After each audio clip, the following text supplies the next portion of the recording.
सभी हमारे कार्यक्रम से जुड़े हुए सभी प्रतिभागियों का हार्दिक स्वागत करता हूं। मेरा नाम राहुल आर नायर।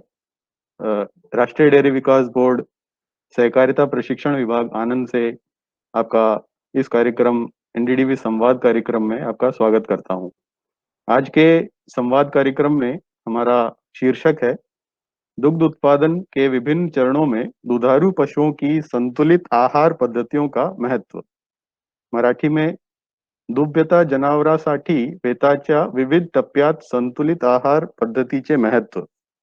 इस विषय पर आपसे चर्चा करने के लिए हमारे साथ आज उपलब्ध हैं डॉक्टर चंद्रशेखर डाकोले, जो कि पशु पोषण विभाग राष्ट्रीय डेयरी विकास बोर्ड आनंद में काम करते हैं। और ये कार्यक्रम को डॉक्टर चंद्रशेखर आपके साथ बात करेंगे। सर्वांना नमस्कार।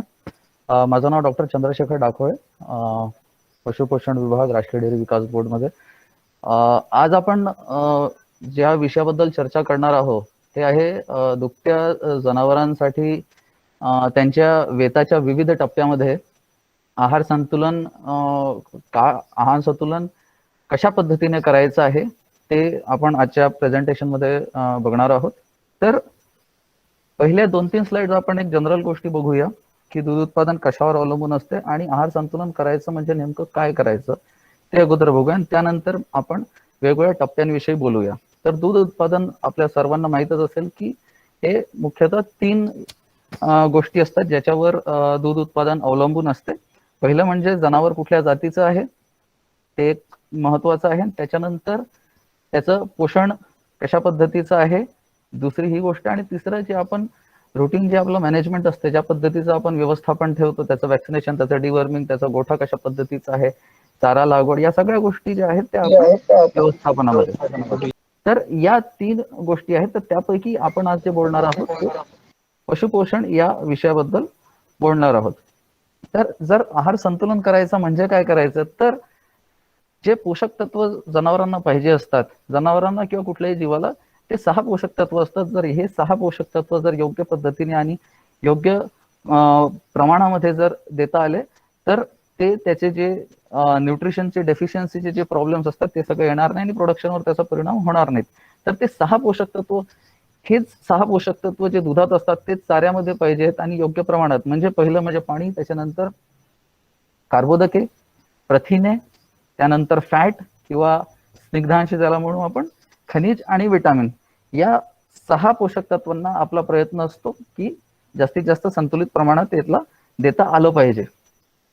तर आता आपण बघूया की हे जे वेतातील विविध टप्प्यांबद्दल जे आज आजच्या प्रेझेंटेशनच्या टायटल मध्ये देण्यात आलेलं आहे, तर विविध टप्पे म्हणजे काय, तर याला आम्ही 4 भागामध्ये म्हणजे आजच्या प्रेझेंटेशनला डिवाइड केलं आहे। पहिलं आहे की विल्यानंतरचे पहिले 3 महिने किंवा पहिले 100 दिवस त्याच्यामध्ये कशी काळजी घ्यायची आहे, त्याच्यानंतर 4थ्या महिन्यापासून तर 6व्या महिन्यापर्यंत म्हणजे त्याच्यानंतरचे 100 दिवस जवळपास, आणि त्यानंतर शेवटचे 3 महिने म्हणजे 7व्या महिन्यापासून पुढे जोपर्यंत ती गाय दूध देईल तिथपर्यंत, आणि 4था जो काळ आहे तो म्हणजे भाकड काळ, तो जवळपास 2 महिन्याचा असायला पाहिजे। तर अशा पद्धतीने आपण एक अर्ली लॅक्टेशन म्हणजे पहिले 3 महिने, मिड लॅक्टेशन म्हणजे मधले 3 महिने, 4 महिने ते 6 महिने, त्यानंतर लेट लॅक्टेशन म्हणजे 7व्या महिन्यापासून पुढे, आणि ज्यावेळी ती भाकड असेल आणि गाभण असेल त्यावेळीचा काळ। तर या 4 टप्प्यांमध्ये आपण बघणार आहोत की कशा पद्धतीने आहार संतुलन करणे गरजेचे आणि कशा पद्धतीने आपण करू शकतो। तर 2 जर वेत बघितले तर 2 वेतांच्या मध्ये जर बघितलं, 2 वेतातील जे अंतर जे सांगितलं जातं की हे 12 ते 13 महिन्यापर्यंत असायला पाहिजे, आयडियली असायला पाहिजे, आणि त्यामध्ये पण जवळपास 10 महिन्यापर्यंत ती गाय किंवा म्हशीचं दूध उत्पादन कंटिन्युअसली पाहिजे, आणि त्याच्यानंतर ते जवळपास 60 दिवस किंवा 2 महिने ती भाकड असायला पाहिजे। तर आपलं जे काही आहाराचं व्यवस्थापन आहे हे सगळं या गोष्टीला धरून आहेत की हा जो चक्र आहे या पद्धतीनंच ते चालू राहील, या उद्देशाने राहिलं पाहिजे। तर हे करण्याचा आणखी उद्देश असे की पशूंच्या दूध दुहण्याच्या ज्या वेगवेगळ्या कालावधी त्या पोषक तत्वांची गरज सुद्धा बदलते, म्हणून आजचं या विषयाचं शीर्षक हेच ठेवलेलं आहे की वेगवेगळ्या टप्प्यांमध्ये का। तर याचं उद्दिष्ट राहील की दूध उत्पादन टिकवून ठेवणे, त्यानंतर वेळेवर गर्भधारणा म्हणजे विल्यानंतर जे 2 ते 3 महिन्यांमध्ये ती वेळेवर माझावर आली पाहिजे आणि पळवल्या गेली पाहिजे. आणि त्याच्यानंतर जे उत्पादन संबंधी रोग आहेत, पर्टिक्युलरली जे हायल्डिंग अॅनिमल्स आहेत, जास्त दूध देणाऱ्या गाई म्हशी आहेत, त्यांच्यामध्ये ज्या मेटाबॉलिक डिसीजेस होणार नाहीत, मेटाबॉलिक प्रॉब्लेम्स, चयापचय संबंधी काही आजार येणार नाहीत, या सगळ्याची आपल्याला काळजी घ्यायची आहे. तर ह्या सगळ्या गोष्टी, हे उद्दिष्ट आहेत या प्रबंधनासाठीचे. तर सुरुवात करूया की विल्यानंतरचे पहिले 3 महिने. तर विल्यानंतरच्या पहिल्या 3 महिन्यामध्ये काय बदल घडतो, तर आहारातून जे पोषक तत्व गाईला किंवा म्हशीला मिळतात ते पूर्णपणे दुधामध्ये ट्रान्सफर होतात. त्याच्याशिवाय आहारातूनच नाही तर शरीरातून सुद्धा जे पोषक तत्व असतात ते सुद्धा दुधामध्ये जातात. म्हणजे दुधामध्ये जे पोषक तत्व येत आहेत त्याचे 2 सोर्सेस आहेत. पहिलं आहारातून मिळणारं आणि दुसरं शरीरातून सुद्धा पोषक तत्व कमी होत जातात. तर आहारातील आणि शरीरातील ऊर्जा ही दुधाकरिता जात असते. याच पिरियडमध्ये दुधाचं उत्पादन सुद्धा सर्वाधिक असते. आणि आणखी एक महत्वाचं म्हणजे या वेळेवर या पहिल्या 2-3 महिन्यांमध्ये आहाराचे सुद्धा जनावरांचं जे इनटेक आहे, सेवन आहे, ते सुद्धा कमी असते. आणि या सगळ्या कारणांमुळं गाईचं किंवा म्हशीचे जे शारीरिक वजनामध्ये कमी येते. तर त्यावेळी जो बॉडी कंडिशन स्कोर आहे किंवा शारीरिक जी स्थिती असते गाई म्हशींची ती कशी असते, तर विण्या अगोदर तुम्ही बघू शकता ते डावीकडे जे पहिली गाय आहे तिची कंडिशन बघू शकता. आणि त्याच्यानंतर पहिल्या 50 दिवसात आणि त्याच्यानंतरच्या 50 दिवसानंतर त्याचा जो बॉडी कंडिशन स्कोर आहे किंवा शारीरिक स्थिती आहे ती कशा पद्धतीने कमी होते. आता ही कमी का होते आणि त्याच्यामुळे काय परिणाम होऊ शकतात ते आपण पुढच्या स्लाइड्स मध्ये बघूया. तर याचे परिणाम मात्र एक असतात की 2 महत्वाचं, की तिची जेवढी त्या गायीची अनुवांशिक क्षमता आहे दूध देण्याची ती तिथपर्यंत देऊ शकणार नाही. आणि त्याच्यानंतर फर्टिलिटीचे प्रॉब्लेम्स पण तिच्यामध्ये येतील. तर हे प्रॉब्लेम्स काय आता आणि का बरं येतात ते आपण बघूया. तर विल्यानंतर जे पहिले 3 महिन्यांमध्ये आपला जो उद्देश असायला पाहिजे, पहिलं म्हणजे जे सर्वाधिक दूध उत्पादनामध्ये वाढ करणे, म्हणजे जे पीक यील्ड असते, म्हणजे विल्यानंतरच्या पहिल्या 2-2.5-3 महिन्यात, पहिल्या 1.5-2 महिन्यांमध्ये, 2.5 महिन्यांमध्ये जी हायएस्ट दुधापर्यंत ती गाय किंवा म्हैस जाते, तर तो पीक यील्ड गाठी आणि तो जास्तीत जास्त असणे. म्हणजे मागच्या वेतात जर ती गाय जास्तीत जास्त 12 लिटर पर्यंत गेली असेल, आपला उद्देश हा असायला पाहिजे की ती 12 ची 13 लिटर या वेतामध्ये कशी येऊ शकेल. कारण जर 1 लिटर जरी या वेतामध्ये ते हायएस्ट पीक यील्ड आपण जर गाठू शकलो, तर एकूण पूर्ण लॅक्टेशन पिरियड म्हणजे पूर्ण वेतामध्ये जवळपास 200 लिटर अधिक दूध आपल्याला त्या गायीपासून किंवा म्हशीपासून मिळू शकेल. तर तो जो पीक यील्ड आहे तो गाठणे खूप जास्त महत्वाचा आहे. त्याच्यानंतर गायीची जी आहार ग्रहण करण्याची जी क्षमता असते ती सुद्धा कमी झालेली असते. त्याच्यामधले मुख्य कारण म्हणजे जे तिचे जे पोट असते, ज्याला रुमेन म्हणतो, त्याच्यामध्ये जे पॅपिलीज असतात, म्हणजे अशा काही बदल घडतात ज्याच्यामुळे पोटाचा आकार तो कमी होऊन जातो. आणि त्याच्यामुळं जेव्हा ती लगेच विल्यानंतर लगेच चारा अगोदर प्रमाणे खाऊ शकत नाही, तर त्याच्या चारा खाण्याची क्षमतामध्ये वाढ व्हायला हळूहळू ती वाढ होते, पण दूध मात्र जास्त गतीने वाढवतं. तर ती आहार ग्रहण करण्याची क्षमतामध्ये पण आपल्याला त्याच्यामध्ये सुधार करायचा असतो, जेवढ्या लवकर शक्य झालं तेवढ्या लवकर. त्याच्यानंतर याच पिरियडमध्ये पहिल्या 2 ते 3 महिन्यांमध्ये वेळेवरती माझावर आली पाहिजे, गर्भधारणा झाली पाहिजे, हा एक आपला टार्गेट असेल. आणि त्याच्यानंतर दूध देण्याची जो कालावधी असतो तो पण जास्तीत जास्त राहावा. आणि याच दरम्यान आपल्याला तिचा बॉडी कंडिशन स्कोर जो आहे, म्हणजे शारीरिक स्थिती आहे, ती पण योग्य कशी राहील त्याबद्दल प्रयत्न करायचे आहेत. तर पहिल्या 3 महिन्यांचं जे आपल्याला पहिल्या 3 महिन्यामध्ये जे काही आहार व्यवस्थापन करायचं आहे त्याचे हे सगळे उद्दिष्ट आहेत.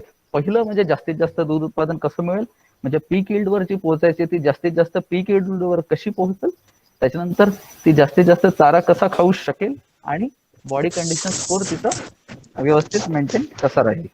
तर याच्यासाठी आपल्याला काय करता येऊ शकते, तर एक तर चॅलेंज फिडिंग, दुसरं निगेटिव्ह एनर्जी बॅलन्स राहू नये त्याच्यासाठी कुठले सप्लिमेंट देता येऊ शकते, आणि मिनरल मिक्सचर कुठले वापरता येऊ शकतात. जसं एक उदाहरण द्यायचं झालं तर समजा एक गाय आहे जिचं 12 लिटर दूध आहे एका दिवसाचं, म्हणजे 6 लिटर सकाळी 6 लिटर संध्याकाळी, आणि तिचं जवळपास फॅट 4% आहे. तर तिला चारा देताना, म्हणजे या गायीचं जर उदाहरण बघायचं झालं तर किती आहार दिला पाहिजे, तर ते बघूया. पहिलं म्हणजे हिरवा चारा, वाळला चारा, त्याची गोष्ट करूया. तर हिरव्या चाऱ्यामध्ये ऑफकोर्स जर आयडियल बघायचं झालं तर एकदल आणि द्विदल चारा दोघांचे कॉम्बिनेशन जर आपल्याकडे असेल आणि एकत्र करून देता आलं तर ते बेस्ट आहे. कारण हिरवा चारा जेवढा जास्त असेल तेवढं आपल्याला पशुखाद्याची गरज कमी पडेल. त्यासोबतच जर द्विदल चारा पण आपल्याला मिळू शकला तर कॅटल फीडची रिक्वायरमेंट आणखी जास्त कमी होईल. कारण प्रोटीन बॅलन्स करण्यासाठी बरेचदा एनर्जी जास्त दिली जाते आणि त्याच्यामुळे टोटल फीड इंटेक जास्त होऊन जातं. सो त्याच्यामुळं जर एकदल सोबत द्विदल चारा जरी असेल तर ते एक बेस्ट कॉम्बिनेशन आपल्यासाठी राहू शकतं. तर ते जवळपास 15 ते 20 किलो किंवा कमीत कमी 15 किलो. त्याच्यानंतर कुटार खूप जास्त पहिल्या 3 महिन्यांमध्ये खाणार नाही तर 3 ते 4 किलो कडबा किंवा कुटार वाळलेला चारा आपण या ठिकाणी देऊ शकतो.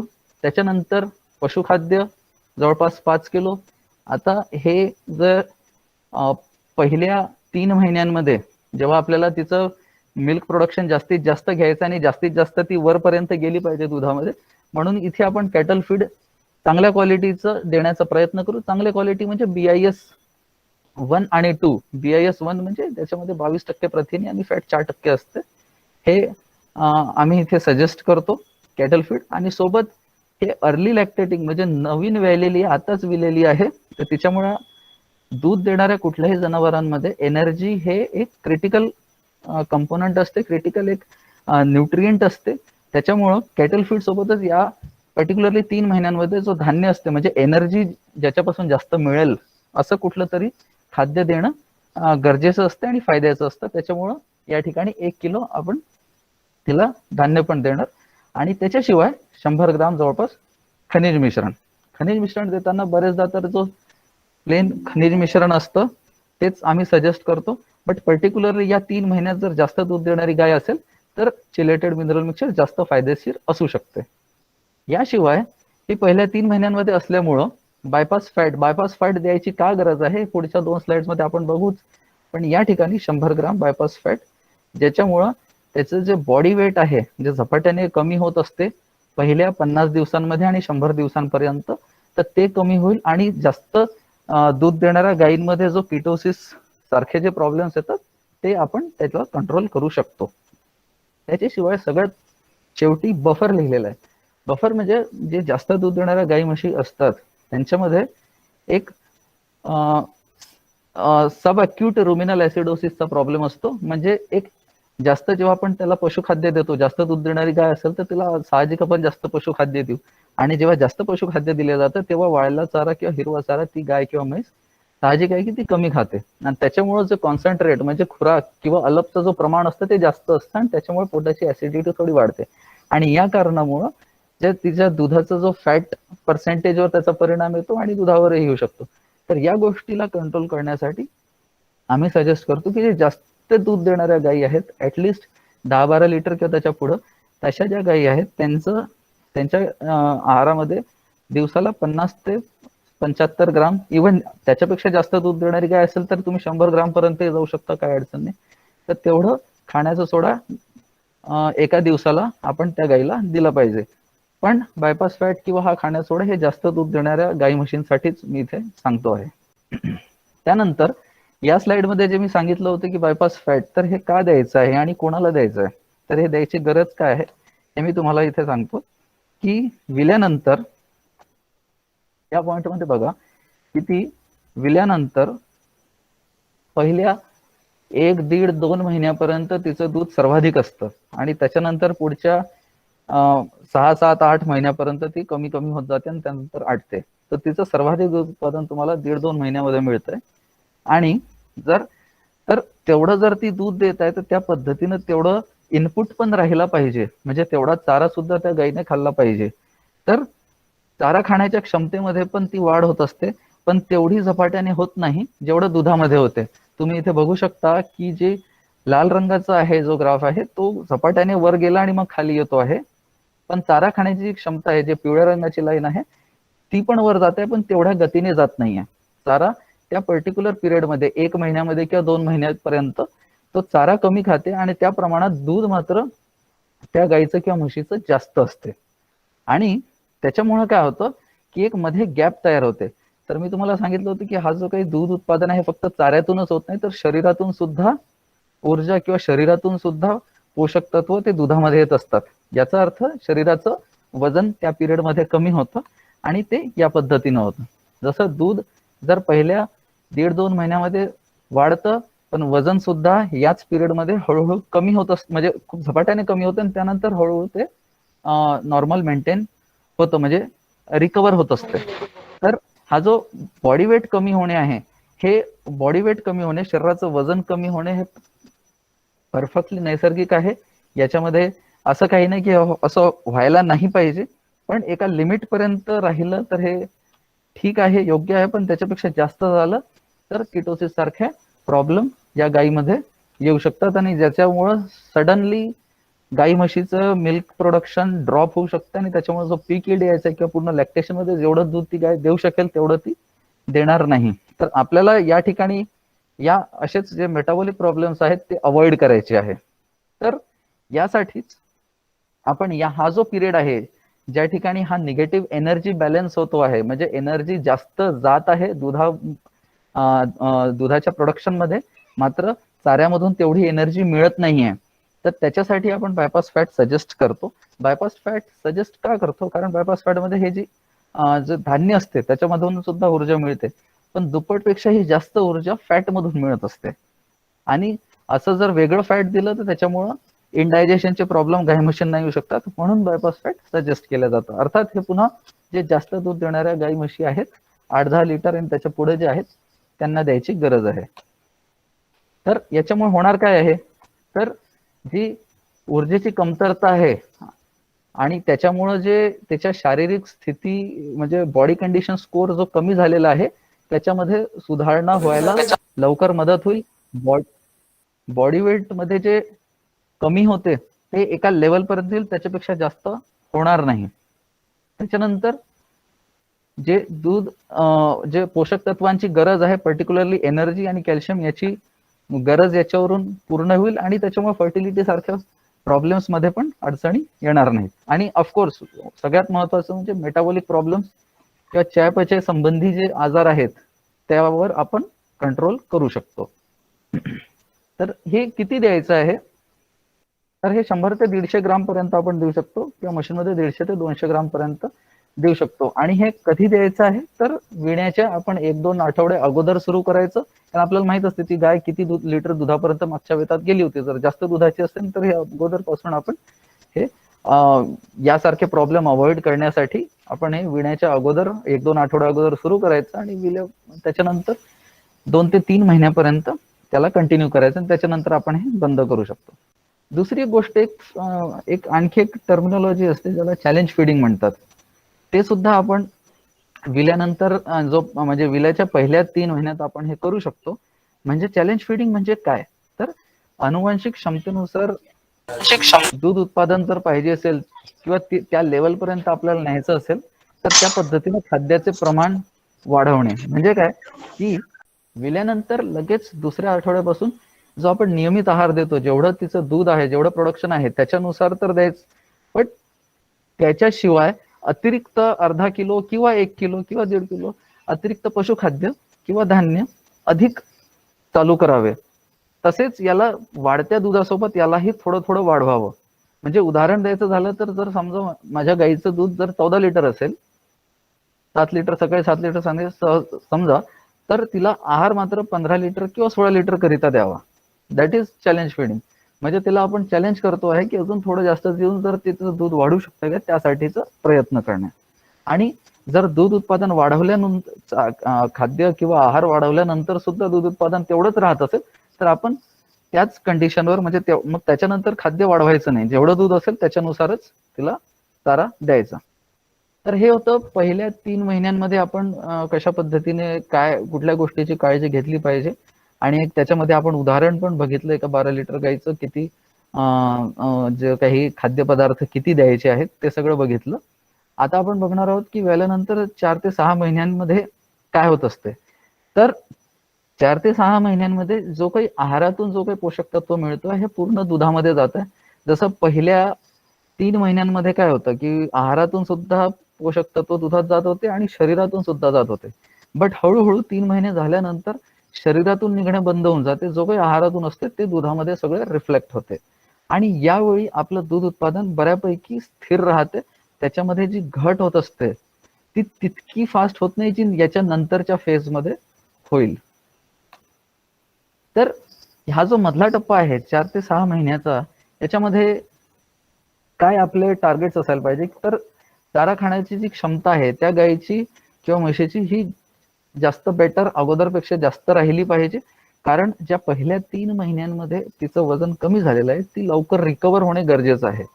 त्याच्यानंतर दूध उत्पादनामध्ये जास्तीत जास्त स्थिरता राहावी, ती खूप लवकर कमी व्हायला पाहिजे नाही. कारण बरेचदा आपल्याकडे गाई 5-6 महिन्यात आटून जाते किंवा 6-7 महिन्यात आटून जाते. तिला आपण जास्तीत जास्त दिवस ती कंटिन्यू राहायला पाहिजे, हा एक टार्गेट असेल. त्याच्यासाठी हा जो मिडचा फेज आहे खूप महत्वाचा आहे. आणि इथून पुढे आपल्याला चाऱ्याचा खर्च सुद्धा कमी करायचा आहे. कारण पहिल्या फेजमध्ये आपण बऱ्याच गोष्टी बघितल्या आणि त्याच्यामध्ये बरेच खर्च झालेत. पण इथून पुढे आपल्याला थोडे लिमिटेशन्स सुद्धा ठेवायचे आहेत. यावेळी त्याचे फर्टिलिटीचे सगळ्या कुठल्या गोष्टी किंवा अडचणी राहिल्या नाही पाहिजे. यावेळी गाय ती गाभण असायला पाहिजे आणि तिची बॉडी कंडिशन स्कोर अगोदरपेक्षा पहिल्या 2 महिन्यात किंवा 3 महिन्यात जी बॉडी कंडिशन होती ती आता अगोदरपेक्षा बेटर असायला पाहिजे. तर या मधल्या फेजमध्ये या काही गोष्टींचं माझं टार्गेट्स असतील. तर याच्यासाठी काय, तर एक उदाहरण जर द्यायचं बघितलं तर वेळेनंतर जे 4 ते 6 महिने आहेत त्यावेळी समजा ती गाय आहे, तिचं वजन, गाय किंवा म्हैस आहे, समजा तिचं वजन 400 किलो आहे आणि तिचं 10 लिटर दूध आहे दोन्ही वेळेचं मिळून, आणि समजा एक 4% तिचं फॅट असेल, तर मी काय करेन, किती चारा द्यायला पाहिजे. तर यावेळी अर्थात एकदल आणि द्विदल चारा नेहमी ऑलवेज एक बेस्ट कॉम्बिनेशन असेल. शक्य झालं तर त्या पद्धतीने द्या किंवा ऍटलिस्ट एकदल चारा तर असावाच. तर जवळपास 15 किलो हिरवा चारा आणि द्विदल चारा कमीत कमी एवढं. त्याच्याशिवाय या ठिकाणी आपण कडबा आणि कुटार वाढवलेला आहे, कारण या ठिकाणी तिचं जे ड्राय मॅटर इंटेक आहे म्हणजे चारा खाण्याची जी क्षमता आहे ती अगोदरपेक्षा बेटर झाली असते. त्याच्यामुळे वाळलेला चारा आपण थोडं जास्त वाढवलेला आहे.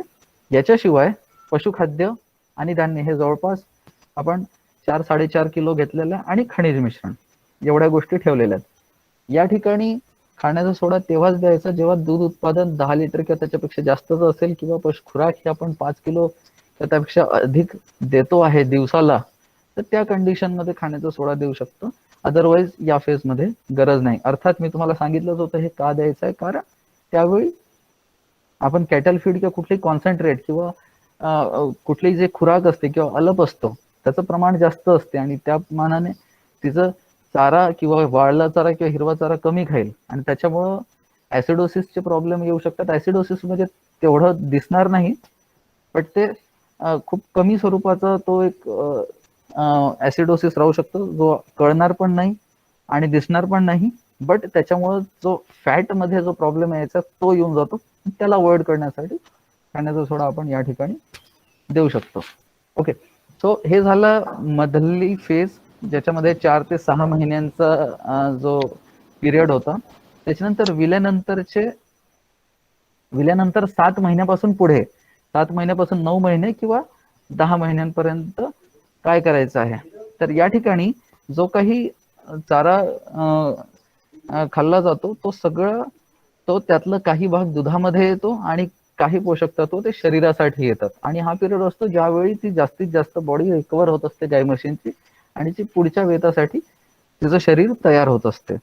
तर चाऱ्यातील पोषक तत्वांचा जो वापर असतो हा शारीरिक स्थितीमध्ये सुधारणा करण्यासाठी आणि दूध उत्पादनासाठी, हे दोन्ही ठिकाणी हे पोषक तत्व डायव्हर्ट होतात. आणि या पिरियडमध्ये अर्थातच दुधात घट हे अगोदरपेक्षा जास्त झालेली असते. जनरली 10% पर्यंत झाली तर ठीक आहे महिन्याला, त्याच्यापेक्षा जास्त व्हायला नको. तर यावेळी आपलं टार्गेट काय असेल, तर एक, जनावर लठ्ठ होण्यापासून आपल्याला टाळायचं आहे. चारा खाण्याची क्षमता यावेळी सर्वाधिक असेल. आणि दुसरं, दूध उत्पादन जास्तीत जास्त टिकवून ठेवणे, कारण आता 7 महिने किंवा 6 महिने झालेले आहे, 7वा महिना सुरू झालेला आहे म्हणजे विल्यानंतरचा. तर इथून पुढे जेवढे जास्त दिवस दूध उत्पादन राहील तेवढं जास्त चांगलं राहील. आणि आता यानंतर आपल्याला भाकड काळ पण येणार आहे. तर त्यानुसार आपल्याला आहार संतुलन किंवा व्यवस्थापन करायचं आहे. तर त्यावेळी मी किती देईल, तर यावेळी समजा अगेन 30 गाय आहे, वजन समजा 400 किलो असेल, फॅट 4% असेल आणि यावेळी समजा 6 महिन्यानंतर ते दूध 7 लिटरवर आलं तर किती, तर अर्थात हिरवा चारा 10 ते 15 किलो, वाळलेला चारा यावेळी आणखी मी थोडं जास्त ठेवील. ते जवळपास मागच्या वेळी 6 किलो ठेवलं होतं, आता मी 7 किलो पर्यंत कडबा किंवा कुटार देण्याचा प्रयत्न करेल. आणि इथे पशुखाद्य मात्र थोडं कमी करेल. आणि जर ॲनिमल जर ड्राय असेल तर 1.5 ते 2 किलो पशुखाद्य आणि सोबत जर गाभण असेल तर अर्धा किलो सारखी अतिरिक्त देईल. आता एक प्रश्न हा येतो की हे तर झालं की पर्टिक्युलर तेवढ्या दुधामध्ये केवढा चारा द्यायचा आहे, आणि हे तर एक उदाहरण मी दिलं. बट अर्थात जर तुम्हाला तुमच्या गाई म्हशीच्या दुधानुसार तुम्हाला जर ते करून बघायचं असेल तर यासाठी ई गोपाल ऍप आहे, जे आपण पुढे मी सांगणारच आहे. त्यानंतर बरेच ठिकाणी आपल्या महाराष्ट्रामध्ये की पशुखाद्य सर्व ठिकाणी मिळत नाहीत. जर पशुखाद्य मिळत असेल तर बेस्ट, आपल्याला ते दूध उत्पादनाप्रमाणे आपण त्या गाई किंवा म्हशीला तेवढं पशुखाद्य देऊ शकतो. पण समजा असे बरेच जिल्हे आहेत की ज्या ठिकाणी पशुखाद्य त्यांना मिळत नाही किंवा आपले दूध संघ नाहीत किंवा प्रायव्हेटचे उपलब्ध होत नाहीत, तर मला जर घरीच त्या पद्धतीचं किंवा त्या क्वालिटीचं, अर्थात त्याच क्वालिटीचं तर मिळणार नाही, बट काही ना काही फरक तर राहील, पण तरी मला जर तेवढे पोषक तत्व जे पशुखाद्यातून मिळतात जवळपास तेवढे मिळायला पाहिजे, यासाठी मला जर घरीच जर चारा अलप किंवा खुराक तयार करता आली तर कशी करायची, तर ते पण मी इथे या ठिकाणी एक उदाहरण दिलेलं आहे. यामध्ये 2 उदाहरणं आहेत, उदाहरण 1 आणि 2. उदाहरण 1 हे म्हणजे जे BIS-1 क्वालिटीचं जे कॅटल फीड असते त्या पद्धतीचं जर तुम्हाला बनवायचं, ज्याच्यामध्ये आपल्याला प्रथिने किंवा ऊर्जा जास्त पाहिजे असते आणि जे जास्त दुधाच्या गायींसाठी पाहिजे किंवा पहिल्या वेताच्या पहिल्या टप्प्यामध्ये जेव्हा जास्त दूध असते तेव्हा द्यायचं असते, तर त्यावेळी कशा पद्धतीने या पद्धतीचा अलप तयार करता येऊ शकतो, तर यामध्ये धान्य कुठलाही मका, गहू किंवा असल्या पद्धतीचं कुठलंही धान्य हे 32 ते 35% असावं. त्यानंतर जे पेंड असते, सरकी पेंड किंवा सरकी ढेप, ती 30 ते 35%. तर आणि त्याच्यानंतर तिसरं म्हणजे कोंडा, तांदळाचा किंवा गहूचा किंवा चुनी कुठली पण, हे 25 ते 30%. तर या पहिल्या उदाहरणात म्हणजे पहिला हा जो खुराक तयार केलेला आहे जास्त दुधाच्या गायींसाठी, ज्याच्यामध्ये आपण पेंडचं आणि धान्याचं प्रमाण थोडं जास्त ठेवलेलं आहे आणि कोंड्याचं कमी ठेवलंय. याच्याशिवाय खनिज मिश्रण 2%, मीठ 1% आणि खाण्याचा सोडा 1%. हे झालं एकूण 100%. जर मधल्या किंवा शेवटच्या टप्प्यात गाय असेल किंवा कमी दुधाच्या गायी असतील, त्यांच्यासाठी जर मला जर या पद्धतीचा खुराक जर तयार करायचा झाला तर मी यावेळी धान्य किंवा पेंड थोडं कमी करेल, म्हणजे धान्य 30 ते 32% ठेवेल आणि ढेप किंवा पेंड हे 28 ते 30% ठेवेल आणि कोंडा किंवा चुनी जी असते हे 30 ते 35% ठेवेल आणि राहिलेलं खनिज आणि मीठ हे तेवढंच राहील, 2% खनिज आणि 1% मीठ. तर या पद्धतीने सुद्धा आपण जर पशुखाद्य उपलब्ध नसेल तर या पद्धतीने जर आपण केलं तर तिची ऊर्जा, प्रथिनांची गरज आणि खनिजांची गरज बऱ्यापैकी आपण पूर्ण करू शकतो. त्यानंतर जर ती भाकड असेल तर काय, तर भाकड असताना आहारातून जो काही पोषक तत्व जे गायी मध्ये जातात ते सगळे, त्यातले काही पोषक तत्व शरीराचं वजन वाढण्यासाठी, म्हणजे गायींचं वजन वाढण्यासाठी, तर काही पोषक तत्व गर्भाच्या विकासासाठी, या 2 ठिकाणी ते पोषक तत्व डायव्हर्ट होतात. तर खाली लिहिलेलं आहे की जी खुराकची मात्रा असते ती शरीरात संचय करण्यासाठी, यावेळी दूध उत्पादन राहत नाही. आपल्याला यावेळी जो काही तिची खुराक असेल ती लिमिटेड ठेवायची आहे आणि बॉडी कंडिशन स्कोर मध्ये पण यावेळी इम्प्रूव्हमेंट येत असते. तर त्यावेळी काय करायचं, तर गुणवत्तायुक्त पशुखाद्य 2 ते 3 किलोग्राम प्रतिदिन, 2 ते 3 म्हणजे कमीत कमी 1.5 ते 2 किलो, 2 किलोच्या जवळपास पशुखाद्य आणि अर्धा किलो आपण सरकी पेंड या पद्धतीने देऊ शकतो. त्यानंतर विल्यानंतर शारीरिक वजन मध्ये घट कमी करण्यासाठी विण्याच्या 10 दिवसा अगोदर किंवा 1-2 आठवड्या अगोदर बायपास फॅट सुरू करावा, जे 100 ते 150 ग्राम प्रतिदिवस द्यायचं आहे आणि जे आपल्याला फक्त 3 महिन्यांपर्यंत द्यायचं आहे. आणि जर त्या गाई म्हशींना आपण रेग्युलरली मिनरल मिक्सचर देत असू तर विण्याच्या 1 ते 2 आठवड्या अगोदर खनिज मिश्रण आपण बंद करू शकतो, म्हणजे करायला पाहिजे. 1 ते 2 आठवड्या अगोदर बंद करायचं, मात्र ज्यावेळी ती गाय जणते त्यानंतर लगेच ते मिनरल मिक्सचर फिडिंग सुरू करायचं आहे, दूध उत्पादनानुसार जेवढं राहील त्या पद्धतीने. आणि शेवटी तर आता हे यामध्ये उदाहरण तर मी दिलंच, बट जर आपल्याला हा जो आहार संतुलन स्वतः करायचं आहे आणि टेक्नॉलॉजीच्या माध्यमातून करायचं आहे, कारण हे तर सगळं झालं आपण एक आपल्या अंदाजाने देतो, आपल्या अनुभवाप्रमाणे देतो, पण अनुभवाप्रमाणे देतो याचा अर्थ असं नाही की ते आपण परफेक्टली देत असतो, ते शास्त्रोक्त पद्धतीने देता आला पाहिजे. तर त्याचं जर त्या पद्धतीने जर द्यायचं असेल तर आपण आपल्या ई गोपाला मोबाईल ऍपच्या माध्यमातून आपण करू शकतो, जे department of animal husbandry daring आणि एनडीडीबीने मिळून हा ऍप तयार केला आहे, ज्याच्यामध्ये यावेळी मी फक्त इथे पशुपोषण विषयीच बोलेन की ज्याच्यामध्ये वेगवेगळे तसे फीचर्स दिलेले आहे. तर न्यूट्रिशनचं तुम्हाला फक्त सगळ्या गोष्टी, गाय आहे की म्हैस आहे आणि तुम्ही कुठला कुठला चारा देताय आणि किती दूध आहे, या सगळ्या गोष्टी आपण खूप इझिली याच्यामध्ये राशन बॅलन्सिंग त्या गाई म्हशींचं करू शकतो.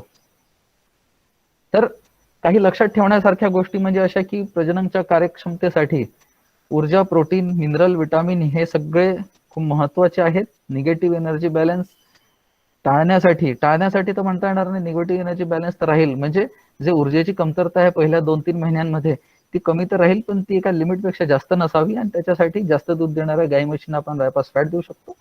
मिनरल मिक्सचरचा वापर रेग्युलरली करायचा आहे आणि तसेच जास्त दूध देणाऱ्या गायींना जर उपलब्ध असेल तर बायपास प्रोटीन सुद्धा आपण देऊ शकतो. सो एवढं बोलून मी इथे थांबतो. धन्यवाद. पशुपोषण विषयी, गाई म्हशींच्या आहाराविषयी काही प्रश्न असतील तर तुम्ही आता या ठिकाणी विचारू शकता. धन्यवाद. हाँ जी। हाँ सर, अगर पशु के उसके डिलीवरी के बाद उसका अगर ये बच्चा हो जाता है, एक्सपायर हो जाता है, तो आज सडनली वो दूध कम देना शुरू कर देती है, तो उसके लिए और कई बार स्टॉप कर देती है, तो उसके लिए क्या करना चाहिए? ना, उसके लिए देखिए न्यूट्रिशनली तो कोई ऑप्शन नहीं है, वो तो स्टॉप करेगी। जो भी हमारे यहाँ पे जुगाड़ करते हैं वही एक ऑप्शन है। जैसे आपको पता ही होगा, पर्टिकुलरली भैंसों में ज्यादा प्रॉब्लम होती है, वो टोटली बंद कर देती है। तो उसमें तो बस न्यूट्रिशनली कोई उसमें उपाय नहीं है। जी, और किसी का कोई सवाल हो तो पूछिएगा। चलिए, तो आज का कार्यक्रम जो है हम यहाँ पे समाप्त करेंगे। डॉक्टर चंद्रशेखर का मैं खास करके बहुत धन्यवाद करना चाहूंगा कि अपने इतना विस्तार में इस विषय के ऊपर सभी को सिंपल भाषा में और सबको समझने जैसा बताया। बहुत बहुत धन्यवाद डॉक्टर चंद्रशेखर। और महाराष्ट्र से जुड़े सभी भाई बहनों का मैं बहुत बहुत धन्यवाद देना चाहूंगा कि आपने इस कार्यक्रम को पूरा अंत तक सुना। अंत तक जो है 60 से ज्यादा लोग जुड़े हुए थे। बहुत बहुत धन्यवाद सभी का। और आगे भी जो भी हमारे कार्यक्रम होंगे उसमें अवश्य भाग लीजिए और आपके डेयरी से संबंधित जो भी आपकी जरूरत है उनके लिए हम कार्यक्रम आगे लाएंगे। आप उसमें अवश्य जुड़िएगा। सभी का बहुत बहुत धन्यवाद।